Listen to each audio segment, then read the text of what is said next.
Très bien, bienvenue, merci de votre participation à ce débat du cluster dans le cadre du CIRA. Débat qui va être consacré à l'innovation dans l'agroalimentaire. Donc pour commencer, on fait peut-être un rapide tour de table avant qu'on aborde le débat à proprement parler. Madame Dratz, si vous voulez bien commencer. Marie-Thérèse Dratz, donc société Rutom. Je suis en charge de la recherche et innovation dans la société Rutom, une société qui fabrique des produits concentrés à diluer type sirop. Très bien. Pascal Boulon, je suis enseignant-chercheur à l'ISARA en charge de l'incubateur d'entreprise de l'Agrapole. Pierre Martinet, traiteur intraitable, donc production de salade avant tout, production de produits traiteurs à côté à Saint-Quentin-Falavier. Magali Carrette, responsable de l'entreprise L'Héro-Cantine, qui travaille uniquement sur les fleurs, donc qui fait des produits alimentaires à base de fleurs, sucrés et salés, située dans la Loire, à côté de Saint-Étienne. Cujo Parco, dirigeant de la société J-Pie, qui conçoit et distribue des prêts à garnir à base de crème de riz sans allergènes. Bonjour, Christophe Guez, Salaison Guez dans l'Ardèche. Nous fabriquons des produits typiques régionaux qui sont distribués et vendus sur le quart sud-est à base de porc uniquement. Très bien, merci. Un éventail très large d'entreprises puisque ça va de une personne à Monsieur Martinet, vous employez 680. Vous employez 680 personnes. Alors on commence avec vous, Monsieur Boulon, puisque vous êtes à un poste d'observateur de l'innovation. Aujourd'hui, l'innovation dans l'agroalimentaire, comment ça va? Est-ce que l'innovation se porte bien, plutôt moyennement? Est-ce qu'on est très innovant aujourd'hui dans l'agroalimentaire? Alors, il y a plusieurs questions dans votre question. Est-ce que l'innovation se porte bien? Je pense que oui. Je pense d'ailleurs que sur le salon, on voit les multiples produits proposés qui prouvent que l'innovation se porte bien. Maintenant, elle pourrait peut-être aussi se développer si on arrivait à développer un regard critique vis-à-vis des attentes des consommateurs. Je pense que pour bien innover et continuer d'innover, il faut non seulement des efforts de R&D pour proposer de nouveaux produits à partir de nouveaux procédés, de nouvelles matières, etc. Mais il faut aussi reconsidérer les attentes des consommateurs, essayer de resegmenter éventuellement les marchés, ne pas forcément toujours s'inscrire dans ce qui a pu être défini par d'autres depuis longtemps. Cela permet d'identifier des attentes non couvertes et donc par là même d'innover. Et est-ce qu'on a aujourd'hui les outils pour identifier ces attentes en fait? Oui, tout à fait. Il existe de nombreux outils en gestion de l'innovation. C'est tout le champ de la gestion de l'innovation. C'est ce qui est enseigné à l'ISARA, à nos étudiants en 5e année. Et il existe des outils qui sont du domaine dans le champ du marketing de l'innovation et qui permettent en particulier de se représenter les marchés différemment et donc ensuite de faire correspondre au groupe de clients qu'on a identifié des produits qu'on a imaginés et après on rentre dans la notion de test, de développement de nouveaux concepts. Et comment vous aidez, vous, les jeunes entreprises innovantes à innover justement?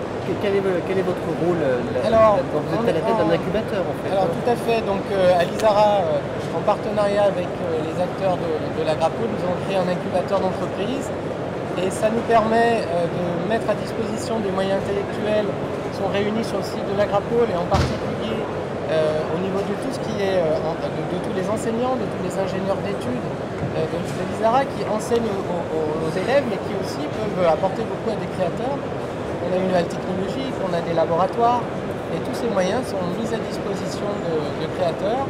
Et puis on a aussi des compétences en gestion de l'innovation.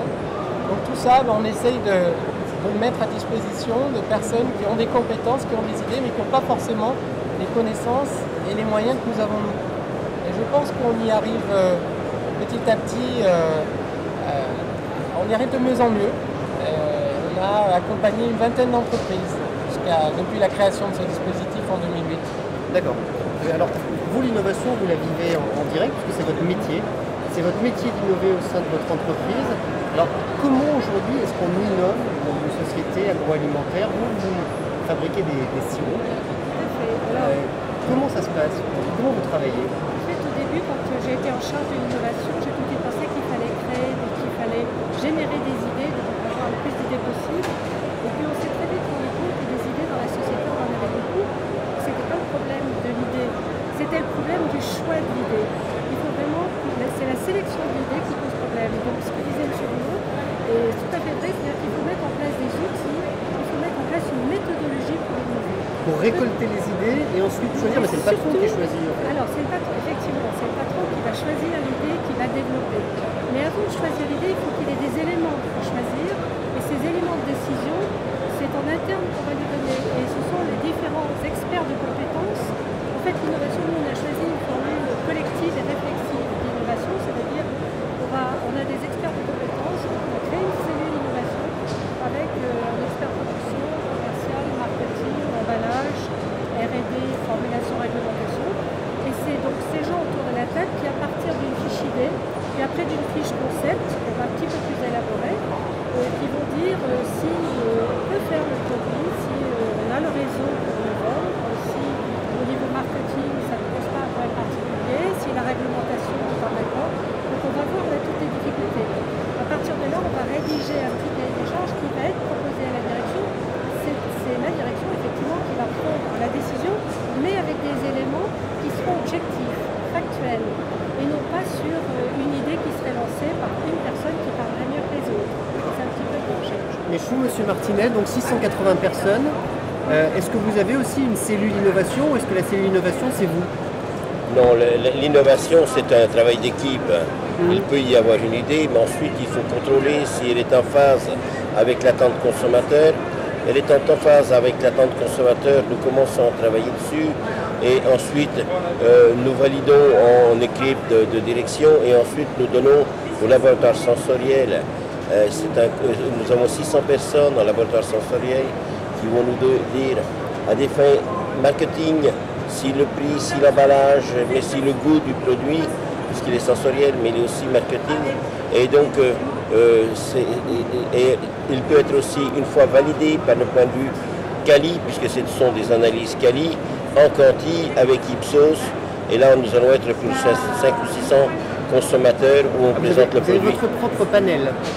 Alors, nous, on a notre propre panel et ensuite on délègue à Ipsos avant de lancer le produit sur le marché. Est-ce que vous avez toujours innové de cette façon-là? Parce qu'on suppose que ça coûte très cher en fait.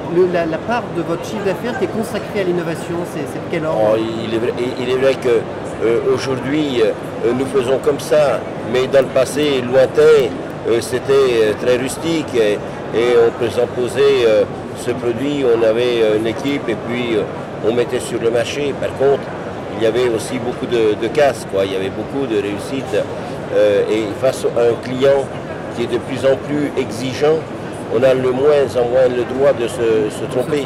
Donc c'est pour ça que l'on doit faire les choses le plus précises possible avant. Tant qu'à la valeur on a eu une année qui est que 2011, où on a lancé une gamme de boissons ou de légumes à boire, si on peut dire, la Lespossi, mais qui nous décline vers du thé avec des fruits précieux, mais aussi maintenant avec du gazpacho. Eh bien, cette usine, elle a coûté, enfin, toute cette année 2011, c'était 10 millions d'euros. C'est 10 millions d'euros d'investissement? En 2011. Est-ce que vous vous souvenez d'innovation que vous avez refusée justement parce que le risque était trop important? Vous vous êtes dit non, là on ne peut pas y aller? Il y en a beaucoup? Certainement que ça s'est passé, mais aussi le risque commercial. Parce qu'il faut absolument bien valider. Moi, je dois dire que c'était, quand nous avons lancé ces boissons, ces légumes à boire, c'était avec un grand nutritionniste, Frédéric Salman, et puis avec Guy Savoie aussi, grand cuisinier 3 étoiles, et c'est avec l'aide du CTCPA d'Avignon que nous avons mis sur le point de vue mécanique. Donc nous sommes accompagnés, nous avons un savoir-faire, mais au-delà, il faut se faire accompagner par des gens précieux. D'accord.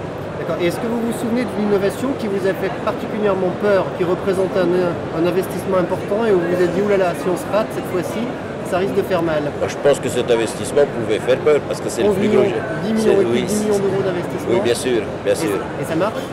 Alors ça marche, mais il faut encore le temps parce que la boisson demande beaucoup de budget de communication. Aujourd'hui, nous avons pu encore travailler puisque nous avons une DLC de 180 jours à la production, donc ce qui veut dire 120 jours aux clients. Et de cela, c'est depuis l'été dernier que nous avons cette DLC. Ce qui nous permet de signer demain un contrat avec un agent japonais, que nous sommes avec des relations chinoises et que nous avons des contacts aux États-Unis, donc nous pouvons vendre ce produit d'une façon planétaire. Donc ce qui fait qu'il y a une modification dans l'entreprise qui est excessivement importante. Mais c'est une chance parce qu'au départ, jamais nous ne pensions faire ce produit avec une résistance comme celle-là. Mais les changements techniques ont fait que nous pouvons être dans un flash de pasteurisation, à bien conserver les couleurs, à bien conserver les arômes et de se trouver avec un produit sur le point de vue santé, sans sucre ajouté, sans conservateur, sans colorant, et c'est quelque chose d'extraordinaire. Pour lequel le marché est mondial, ce qui peut-être permettra à votre entreprise de devenir une entreprise mondiale. Tout à fait. Et sur le point de vue du sucre aujourd'hui, où nous ne mettons pas de sucre dans nos produits, on est arrivé à point avec cette communication. Donc maintenant, à nous d'aller vite pour faire cette présentation et de pouvoir la diffuser le plus vite possible. Très bien, merci. Monsieur Guèze, vous êtes aussi une entreprise innovante, mais vous innovez dans la tradition. Vous avez une image traditionnelle et ça ne vous empêche pas d'être très innovant. Expliquez-nous un petit peu comment vous faites pour résoudre cette quadrature du cercle. Alors c'est toujours très compliqué, c'est toujours très simple. En fait, on essaie de rester quand même dans une logique d'entreprise régionale, avec une dynamique régionale, une image régionale. Et là-dedans, vous avez plusieurs choses pour innover. Pour nous, l'innovation se divise en deux branches. La branche de demain et la branche d'aujourd'hui. La branche d'aujourd'hui, elle est relativement simple. C'est de trouver les produits qui ont été faits hier pour les manger aujourd'hui et pour les développer pour demain. Alors tout ça, c'est bien compliqué sur ça. C'est de la veille. On a dans l'entreprise, on a la chance d'avoir une entreprise qui va pas mal, qui une centaine de personnes, en sachant qu'en 91 on était 2 personnes. Et justement par cette stratégie-là, on a retrouvé des produits ancestrales qui se vendent dans la région Rhône-Alpes, comme les caillettes, les saucisses d'herbe, la jambonnette, la bise d'Ardèche, tous ces produits-là qui étaient des produits un petit peu enterrés, qui étaient vivants encore chez les charcutiers, mais très peu distribués. Et on les a modernisés, on les a mis au goût du jour avec des produits tranchés, des produits faciles à consommer, etc. etc. Ça, c'est ce qui a fait le présent. Aujourd'hui, on continue notre recherche sur ces vieux produits qu'on essaie de mettre à l'image, un peu moins gras, moins sucré, plus équilibré, etc. Et puis on a toujours sur nous, surtout l'innovation, pour nous l'innovation c'est le tiroir qu'il faut remplir avec des idées. On remplit des tiroirs, on va jusqu'au bout, on le sort ou on ne le sort pas. Mais en cas de crise ou quoi que ce soit, on ouvre les tiroirs et plus vous avez les tiroirs remplis, plus vous pouvez passer la crise. C'est un petit peu ce que faisaient nos anciens en se disant vaut mieux qu'on ait les placards pleins et puis s'il y a la famine, on aura au moins ça pour manger et on se répartira. Voilà, on procède un petit peu comme ça. C'est peut-être notre instinct ardéchois qui nous a amené ça. Donc le service recherche et développement chez moi c'est 3 personnes, mais enfin une personne qui est elle qui sort de l'ISARA d'ailleurs, qui est dédiée complètement à ça. Et les autres personnes sont en recherche et développement et qualité aussi, puisque chaque fois c'est le principe un petit peu où je rejoins Pierre Martinet là-dessus, c'est quand même aussi la veille de nos clients, c'est l'écoute, ça va être le grammage des produits, de passer de 2 tranches à 3 tranches, ça paraît fou, mais c'est aussi de la recherche, de savoir si on les met de haut en bas ou de bas en haut, parce que tout ça fait partie de... C'est du marketing, mais qui est lié, c'est un gros fil conducteur dans nos petites PME. La recherche est liée avec tout ça, avec le marketing, avec le design du produit, etc. Parce que quand vous faites du nouveau avec de l'ancien, vous ne pouvez pas tout changer, vous n'allez pas sortir, si on met un saucisson avec une peau bleue, demain on sait que ça ne fonctionnera pas, d'entrée ça ne fonctionnera pas. J'ai proposé pour les sirops de sortir du sirop à la caillette, mais ça va pas le faire. Il y a des choses, des mélanges qui ne marchent pas, mais il y a des choses qui peuvent être intéressantes. Et aujourd'hui, on est en train de travailler avec... Alors nous, comme on n'a pas les moyens de grosses structures ou quoi que ce soit, on fait appel aussi à des consultants. Et c'est là que Alira aussi joue son jeu et nous met aussi en relation avec des chercheurs pour pouvoir avancer sur nos projets de demain. Est-ce qu'il y a des produits nouveaux, innovants que vous venez de sortir dont vous pouvez nous parler? Alors aujourd'hui, on a des produits qui sont dans, comme on dit, dans l'innovation, qui sont dans les tuyaux, où malheureusement je ne peux pas trop vous parler, mais effectivement, moi, mon produit mon produit innovant qui devrait sortir, j'espère, voir le jour sur 2014-2015. C'est le produit que je souhaiterais manger, puisqu'on est tous amenés à avoir plus de 100 ans. Si on écoute normalement, le vieillissement de la population est dans ce sens-là. Et moi, je n'ai pas envie de manger les produits que je vois aujourd'hui, et j'ai envie de manger encore des produits régionaux. Donc il me reste une cinquantaine d'années pour percer avec ce produit, pour pouvoir manger un bon produit dans 50 ans. C'est ça aussi le tiroir. Je ne me donne pas 50 ans pour le sortir, je donne 50 ans pour qu'on puisse le trouver régulièrement, donc monter en puissance petit à petit, faire des campagnes de publicité, mais à nos niveaux c'est compliqué, donc il y a tous des réseaux à connaître, des choses comme ça, mais ça fait partie de ça, c'est un petit peu l'innovation, on la voit en Formule 1 où on va essayer des moteurs ou des process de frein, etc. Et on va les retrouver sur la voiture de Monsieur Tout-le-Monde. Nous c'est pareil, mais dans une catégorie en 3e, 4e ou 5e division en étant régional. Et alors justement, M. Martinet disait tout à l'heure, pour tester un produit, voilà, il fallait 600 personnes, il fallait confier des études à Ipsos. Vous, je ne sais pas si vous avez les moyens de le faire. Comment vous faites? Alors vous vous lancez dans le vide en fait quand vous sortez un produit? Non, c'est beaucoup plus simple chez nous. L'innovation, c'est quelque chose qui est très original. La première chose, il faut avoir les idées. Là, c'est nos clients, c'est Vincent qui est au service recherche et développement, c'est les commerciaux. Donc on essaie de remonter des idées. Une fois qu'on a des idées, c'est moi. J'ai eu un grand-père qui a arrêté son métier de charcutier à un moment pour faire charcutier chapelier. Alors, je ne sais pas si vous voyez la liaison entre la charcuterie et le chapeau. Enfin, moi, je ne la vois pas.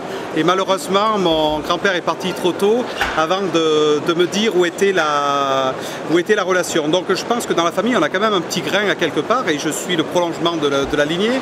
Donc, j'ai des fois, on dit, j'ai un peu des coups de foudre. Donc, je vais sortir un produit ou en tout cas indiquer, travailler avec les chercheurs là-dedans. On va sortir le produit, on va le déguster. Déjà, il faut que le service commercial soit convaincu. Donc, un sur deux va être rejeté. Et puis après, on a ce qu'on appelle, nous, le test des anciens. Alors là, ce n'est pas 6000 personnes, c'est quelque chose d'assez spécial. C'est un cercle qui s'est constitué au niveau de la société. Le responsable, c'est mon papa, qui était le responsable de la société. Les anciens salariés, dès qu'ils partent de la société, font partie du cercle des anciens. Et des anciens qu'on a récupérés autour de notre village, puisque nous, je vous rappelle, c'est un produit régional qu'on cherche. Et le cercle des anciens, ça ne se fait pas avec des cases, des cahiers, etc. Vous amenez le nouveau produit, vous le posez sur la table, il y a du vin rouge, il y a du fromage, il y a de la charcuterie. Et à partir de là, on goûte.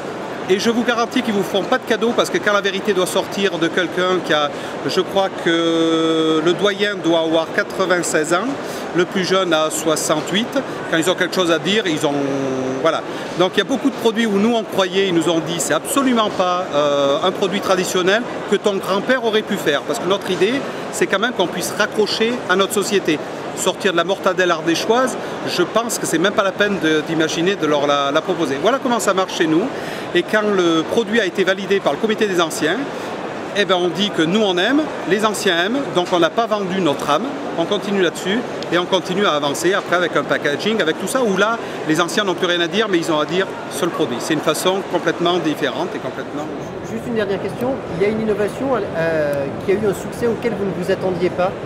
Oui. Est-ce que vous avez pu être surpris par le succès d'une innovation? Est-ce que ce sont des choses qui arrivent? Là, je vous pose la question un peu à tous avant qu'on passe la parole à Madame Carrette. Oui, nous ça a été quelque chose de très simple, ça a été ce qui a fait la force de notre entreprise, ça a été la caillette. Mon grand-père faisait 40-50 kg de caillettes à la semaine, mon père en faisait 100-150 kg. Aujourd'hui on fait 10 tonnes de caillettes à la semaine. Donc c'est un produit complètement de la région, on ne peut pas avoir plus simple que ce produit-là. Plus simple, mais vous avez néanmoins innové. C'est quoi votre innovation sur la caillette? L'innovation, ça a été les process, ça a été de la décliner, comme on a vu dans les ravioles ou tout ça. On l'a décliné avec des épinards, avec des olives, avec des cèpes, avec des noix, avec voilà, plein de choses qui ont fait que ce produit, on a gardé l'âme d'un produit régional et on l'a amené sur un produit aujourd'hui qui représente un volume et pas mal d'emplois. Très bien, merci.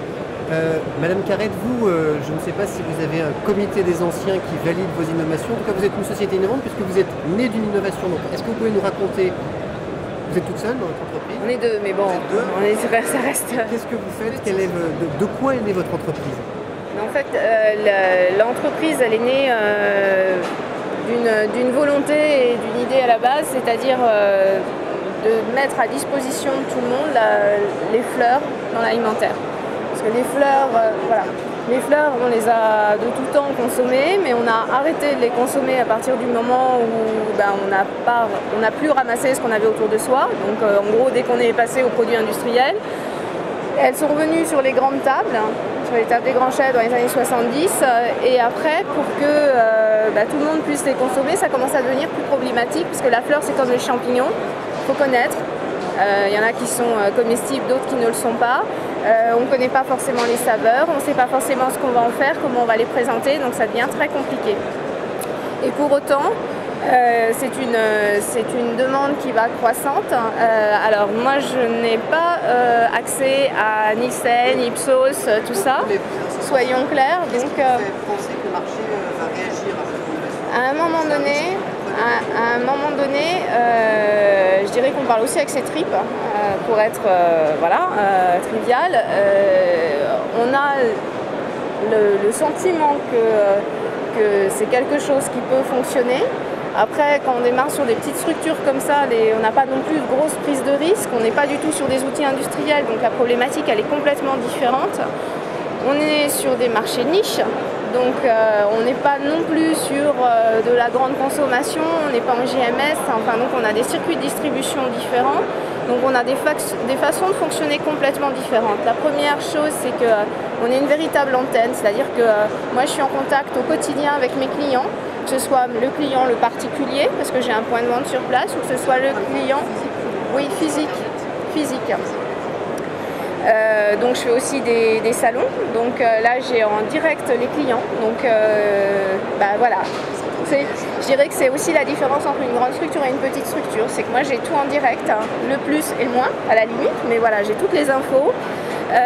C'est la même chose avec les vendeurs avec qui je travaille, hein, donc je les connais tous. Hein. Donc du coup, les informations, elles me remontent directement. Donc à partir du moment où vous êtes une antenne, hein, donc déjà vous avez le pool des infos. Après, avec ces infos-là, effectivement, on fait le tri. Pour innover, ça vient directement, en fait, parce que les gens vont vous dire, tiens, ça, ce serait peut-être intéressant. Donc, bon, après, ça mûrit, l'idée mûrit. Après, on peut essayer d'en faire une petite quantité, la tester en direct, la proposer justement aux vendeurs en demandant qu'est-ce que vous en pensez, vous, est-ce que vous pensez que dans votre magasin, vous le verriez bien. Donc déjà, on a une première idée, le faire goûter après aussi à vos clients en direct. Donc, on a un retour immédiat. Donc, en fait, voilà, on ne fait pas d'études... Donc moi je suis fait 40 000 €, donc on n'a rien à voir du tout sur, on n'est pas du tout sur les mêmes niveaux voilà. Donc on ne fonctionne pas du tout de la même façon. Par contre l'innovation, c'est vrai qu'elle est plus liée à une personne du coup. Alors ça ne veut pas dire qu'on ne fait pas de marketing pour autant, ça ne veut pas dire qu'on n'a pas des tableaux de bord avec des calculs de marge et ainsi de suite. Je dirais que tout ça forcément on l'intègre parce qu'une société ne peut pas vivre sans là. Et après, un produit aussi fonctionne s'il est en phase avec le tableau de bord que vous avez mis. C'est-à-dire que les volumes ils sont là, que votre marge elle est là et que derrière, voilà quoi, les attentes sont remplies. Est-ce que votre produit est techniquement innovant, technologiquement innovant ou alors pas vraiment? C'est plus un marché que vous avez déterminé? Alors, pas technologiquement. Après, l'innovation, elle vient... Mais en fait, j'ai 5 gammes de produits, donc c'est un peu varié. Je dirais que la particularité de l'entreprise, c'est non pas de dire je fais un type de produit, comme par exemple vous faites des sirops et après on décline tout. Moi, j'ai une matière première et c'est cette matière première que je décline. Parce que là, l'innovation, c'est plus la matière première, la fleur.